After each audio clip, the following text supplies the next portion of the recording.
জীবনে কিছু মানুষের সাথে আমাদের কোনো নামের সম্পর্ক থাকে না। নামহীন সম্পর্ক, তাই অধিকার খাটানো যায় না। তাকে নিজের করে পাওয়ার স্বপ্ন দেখাটাও অন্যায় হয়ে দাঁড়ায়। সেই মানুষগুলোকে আমরা প্রিয় মানুষ বলতে পারি না, আবার ভালোবাসিও বলতে পারি না।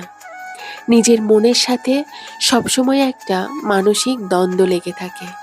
বারবার মনে প্রশ্ন জাগে, মানুষটাকে নিয়ে কেন এত ভাবছি।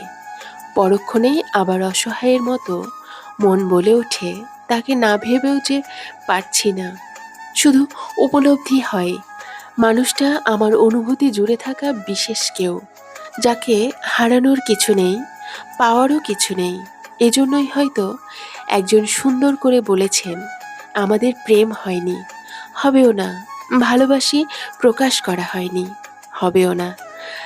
আপনি না হয় আমার জীবনে কেউ না হয়েই এসে কেউ না হয়েই থাকলেন।